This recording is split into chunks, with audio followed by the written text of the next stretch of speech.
On this lesson, we are going to see trigonometric identities and trigonometry in Scottish Higher Mathematics. And this is some questions I have on the screen. Is the cosine x minus 30. We need to expand the cosine of x minus 30. To expand this trigonometric function, we need to notice it's a trigonometric function of difference of two angles. And we need to use the identities. The identity we use is the cosine of a minus b, because we have a difference of two angles. So this can expand as cos a times the cos b plus sine a times the sine b. So in this case, I have the cos x times the cos 30 plus sine 30 times sine x. And since I have a value of cosine 30, this is root 3 over 2. I can use the value of the sine 30 as well. And now this trigonometric ratio, this trigonometric identity is root 3 over 2 times the cosine of x plus a half times the sine x. So if I want to find the value of cosine 15 degrees, I need to find a value of the x that after subtracting 30, I have 15. And obviously is the 45 degrees. So I need to prepare this trigonometric identity. Cos 45 minus 30, using the numbers on this identity. Cosine 45 is square root over 2. The cosine 30 is root 3 over 2. Plus the sine 45 is square root of 2 over 2. And the sine 30 is a half. I times the fractions and then I add them together. And I have the final answer as 0.259. So I found the cosine 15 using the difference of the two angles and the identity. So the second exercise here, find the range of values of k, and this is a quadratic equation, that this quadratic equation has real roots. Real roots means are solutions that are real numbers. And it's a good idea here to remember to know these identities, the sum of the two angles. I have summarized on this screen. The sum of the angles of the sine and the cosine, and the difference of the angles of the sine and the cosine. Another useful formula is the sine of a double angle formula, the double angle sine formula. So this is sine 2a is 2 sine a cosine a. The same way I can write the sine 4 theta. The 4 theta is 2 times the 2 theta. So I can write the sine 4 theta as 2 sine 2 theta cosine 2 theta. And I can also write the sine p, because 1p is 2 times the p over 2. I can write the sine p as 2 times sine p over 2 times cosine of p over 2. And you can see that an example here I have on the screen is to expand, show that the bracket square is equal 1 plus sine 2x. So we start from the left hand side and we do some mathematics, algebra, and try to find the right hand side. Now I have a bracket square. The bracket square can expand as cosine square x plus 2 times sine x times cosine x plus sine square x. The cosine square x plus the sine square x is another identity that I have listed here. Sine square x plus cosine square x is 1. And also above I have the bracket square identity. The bracket square identity expands as a square plus 2ab plus b square. And now using these two identities here, I can answer this example here, because the cos square x plus sine square x is 1. This is 1. And the 2 sine x cosine x give you the double angle formula for the sine function. So this is 1 plus sine 2x. And I found the right hand side. We start from the left hand side and we found the right hand side. And let's check also the formulas, the double angle formulas for the cosine function. The cosine of 2a, you have two alternative formulas to use. You can either use the 2 cosine square a minus 1, or you can use the cos square a minus sine square a, or you can use 1 minus 2 sine square a. Alternatively, you may use the ones to the right, if I have squared, cos square A is half times 1 plus cosine 2A, sine square A is half times 1 minus cos 2A, and cosine square P over 2 is half times 1 plus cos P. So the formulas you have on the left can be rearranged to find the formulas on the right hand side. And let's see the example I have here. They have shown that sine pi over 12 is the square root of a fraction 2 minus square root of 3 over 4. And to show this, we need to change the sine square A. We need to use basically the identity that we have here. The sine square A is equal to a half times 1 minus cos 2A. So the sine square pi over 12 is equal to half times 1 minus cosine of pi over 6. And half 1 minus cosine pi over 6, we do the brackets, give you a minus half cosine pi over 6. Then I subtract, I times the brackets, so I have half minus half cosine pi over 6. The cosine pi over 6 is square root of 3 over 2. And then I found the sine square pi over 12 as half minus square root of 3 over 4. Then I take the square root and I found the final answer. So we use identities here to find and show some equations. Okay, we use the identities of trigonometric functions. So I use the fact that sine square A is equal to a half times 1 minus cos 2A, because it's easier to find the cos 2A. And then, yes. The second example here, we have the tan A is the square root of 7 over 2, and we want to find the value of the cosine 2A. In this case, we know that tan is the opposite over adjacent. So it's a good idea to make a right angle triangle, identify an angle of a right angle triangle as the A, and make the opposite to be the square root of 7 and the adjacent side to be the 2.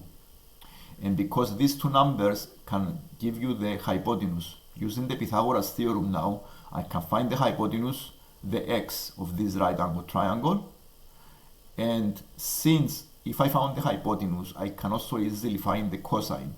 Okay, so by using Pythagoras theorem, I applied the Pythagoras theorem and I found the hypotenuse, and the hypotenuse is the square root of 11. Now the question is telling you to find the cosine of 2A.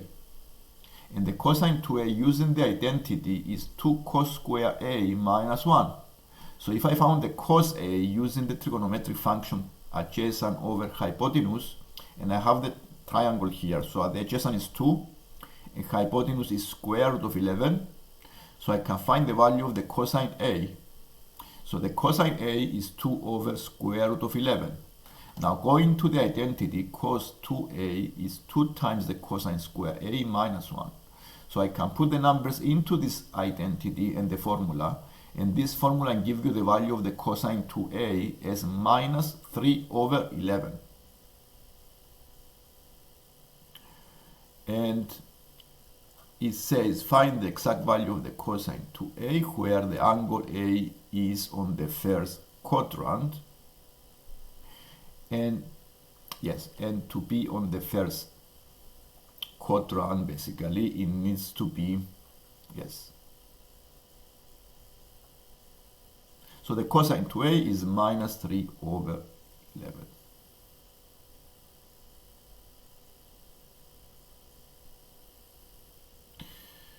And if we want the angle to be on the first quadrant, we need to go to the unit circle here and find, because these are the cosine of the negative cosine, the cos negative is on the second quadrant,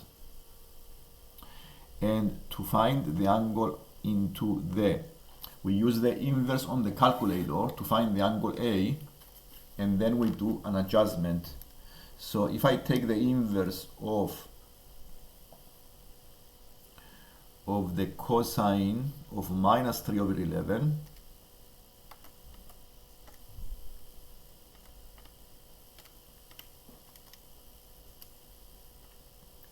So the angle I have here is 105.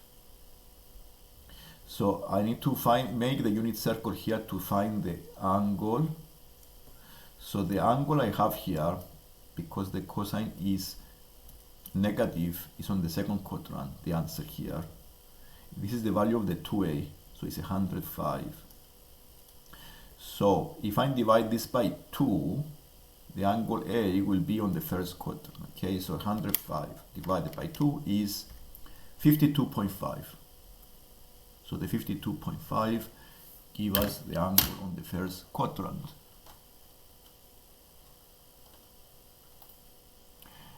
And this is another example of identities we can use and start from the left hand side and go and find the right hand side.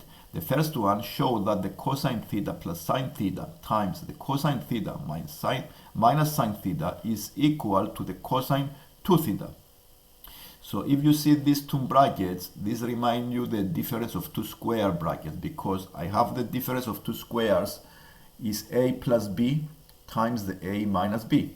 So if I make the a to be the cosine and b to be the sine theta, this gives you a squared minus b squared.